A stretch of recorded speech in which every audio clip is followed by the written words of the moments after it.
शिष्येभ्यः ओम नमः शिष्येभ्यः ओम नमः शिष्येभ्यः।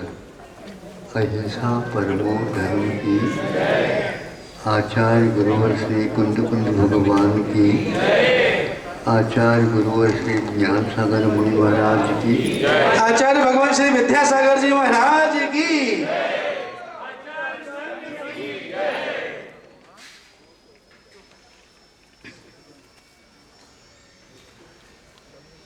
चार गतियों में मनुष्य गति को उच्च गति माना है, वैसे लोक मान्यता के अनुसार देव गति को भी कहते हैं। सदगतियों में देवगति इसलिए कुछ अंश में आगे हो जाती है, देव बनने के उपरांत सम्यक दर्शन की भूमिका और बड़े बड़े तीर्थंकर जैसी महान विभूतियों के साक्षात्कार उस गति वालों को प्राप्त हो जाते, अनायास जिसको बोलते, देर नहीं लगता, 1 सेकंड में अपने विमानों से पहुंच जाते हैं और समूह शरण में असंख्यात देवी देवता तिर्यंश भव्य जीव जहाँ पर जिनके चरणों में बैठे हैं। अच्छे अच्छे देव प्राय करके नहीं जा पाते वैभव की अपेक्षा से भी। तीर्थंकर पहुँचते हैं तो उसके साथ उनके परिवार के देव माने जाते हैं, वो भी उनके साथ जाना पड़ता है। नहीं समझे, बड़े सेठ साहूकार निकलते हैं तो उनकी मित्र मंडली भी अब कहने की आवश्यकता ही नहीं पड़ती तो ले जाते हैं। ऐसे ही वहाँ पर देव भी जाते हैं तीर्थंकरों की वंदना के लिए तो नहीं, जो वंदना के लिए हुए हैं उनके साथ बराती बन करके चले जाते हैं। वहाँ पर जाने के उपरांत उनकी आंखें खुल जाती हैं, अभी तक नहीं खुली थी, वहाँ खुल जाते हैं। तीर्थंकर के वैभव को देकर के वह सम्यक दर्शन को प्राप्त हो जाते हैं देव, जिनका नाम देवर्षि दर्शन, देवों के जिन महिम दर्शन, देवर्षि दर्शन है जिन महिम दर्शन, जिनेन्द्र भगवान की महिमा को साक्षात आंखों से देख करके उनके विमानों में बिंब भी रहते हैं, लेकिन उसके माध्यम से उन्हें ये वैभव का दर्शन नहीं हुआ। साक्षात तीर्थंकरों के चरण कमलों में बैठ करके जब स्वयं के जो देव जो इंद्र वो भी जब नतमस्तक हो रहा है तब इसकी आंखें खुल गई, जिसके लिए मैं मेरे देव स्वामी कहता हूँ वह भी आज तीर्थंकरों के चरणों में नतमस्तक हो रहे हैं। और भाग्य समझते हैं तब उन्हें अपनी आंखों में रोशनी आती है। संसार के वैभव को देखने के लिए तो रोशनी थी, लेकिन वैभव से पार होने के लिए भी ज्योति चाहिए, और वह ज्योति तो केवल साक्षात तीर्थंकर है। अनेक देव लोग भी, अनेक केवली भी जिनके चरणों में बैठे हैं, और उस समूचरण का वैभव असंख्यात देवी देवताओं के लिए साक्षात हो जाता है। इसके उपरांत भी प्रत्येक का भाग्य खुले ये कोई नियम नहीं है। वो संसारी प्राणी सुबह तो कहता है अब पेट भर गया, शाम को कहता है थोड़ा खाली हो गया, भोजन मत दो लेकिन अंठो तो ले लो। नहीं तो रात में और इच्छा हो जाएगी। इससे बढ़िया यही है दिन अस्त होते होते। यह प्रतिदिन का कार्यक्रम इसका प्रबंध के साथ 1-1 साल 2-2 साल 3-3 साल वर्षों का प्रबंध करके, बोलो ना, हाँ, प्रबंध तो चलता ही रहता है। स्वयं के लिए लज्जा आती है तो बच्चों के नाम से कर लेते,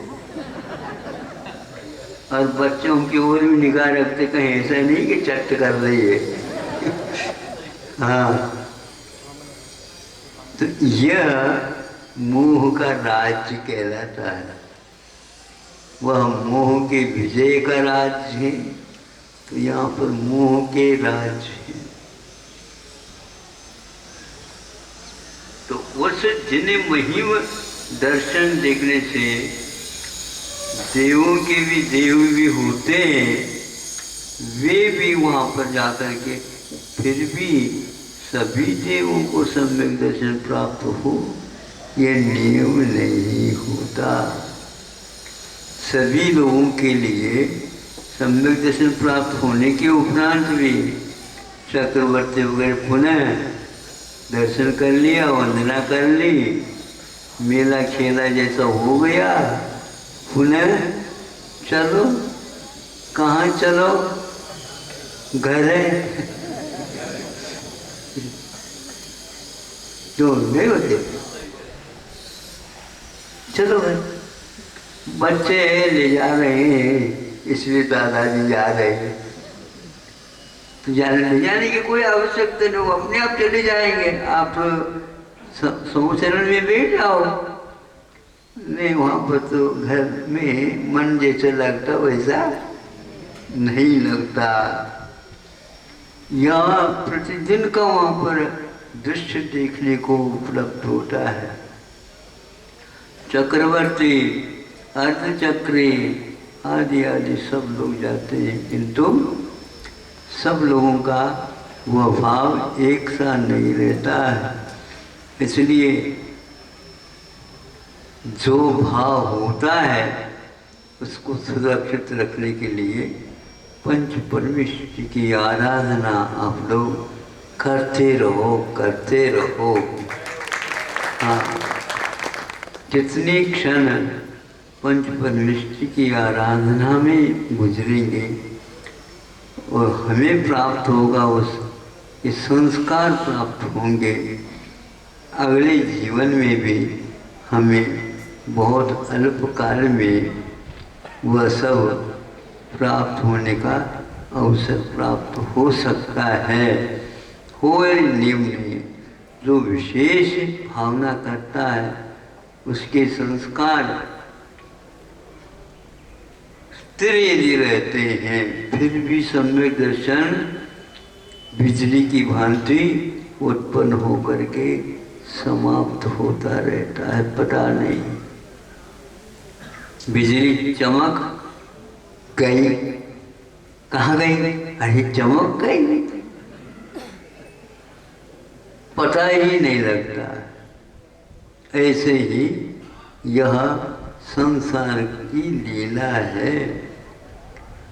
सम्यक दर्शन प्राप्त होने के उपरांत भी विषयों में बना रहता है, लोभ लालच छूटता नहीं। संस्कार ऐसे डालते जाओ कि जल्दी जल्दी वह संस्कार छूटता चला जाए, उसको मांझना पड़ता है।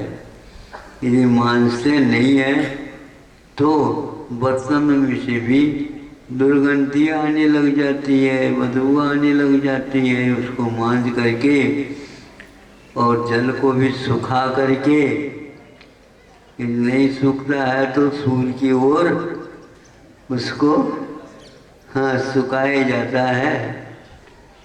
नहीं है तो ऊंधे ही चूल के ऊपर रख देते हैं, तो एक एक बूंद टपक करके अथवा सो करके चला जाता है, भाष्प बन करके फिर बर्तन को काम में लेते हैं। आप लोग ऐसे ही बर्तन हो सुखाना पड़ता है। यदि सूखता नहीं तो क्या होगा, अब पूछने की आवश्यकता नहीं। इस प्रकार ये अनंत मोह महाअमल पियो अनाजर बोलते ना क्षेत्रालाकार। हाँ, मदिरा की उपमा दी है।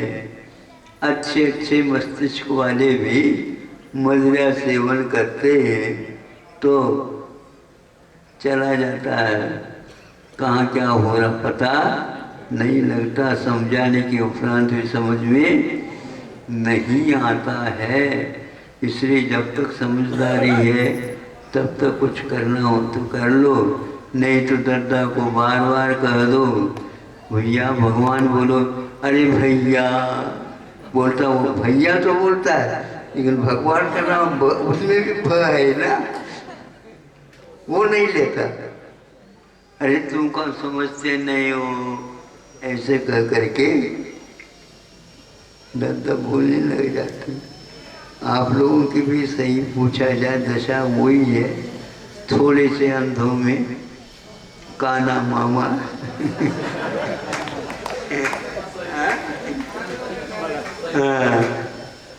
तो उसी में उसको भी मामा मामा कहने लग जाते। तो ऐसी हाल है। अब यहाँ पर थोड़े से वैराग्य वाले बेटे आश्रम में बैठे हैं,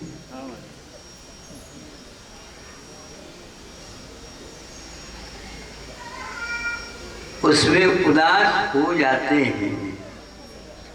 अब उदास होने का समय आ जाता तो जो समय नहीं हो और जवानी में हो तो अलग ही वह व्यापार होता है। युवावस्था में गजकुमार जैसे होते हैं तो कृष्ण जी को भी अक्ल आ जाता है। देखो ये युवावस्था में निकल चुका, वृद्ध होने के उपरांत भी नहीं हो पाता। लेकिन कृतकार्य अनुमोदन इन तीनों में से कुछ भी हो वह अपने लिए लाभप्रद मान करके उसका स्मरण करना और उनके समागम प्राप्त करना, बार बार चिंतन करना, मनन करना, अभ्यास करना और पश्चाताप करना। मेरे सारे क्षण विषयों में चले गए, ये भी एक विधा है। कई लोग पश्चाताप करते हैं, कुछ लोग पश्चाताप भी नहीं हो पाता। पश्चाताप जो करते हैं कि हमने ऐसे दुर्लभ क्षणों को विषयों में गंवा दिया है, भगवान आगे इस प्रकार की नौबत न आए और दूसरों को भी इसी प्रकार का अवसर प्राप्त हो। ऐसे बार बार स्वयं भी नहीं हो रहा है तो दूसरे को हो रहा, उसका स्मरण करके पश्चाताप करके निकलने का भाव करता है, करना चाहिए। अहिंसा परमो धर्म की। आचार्य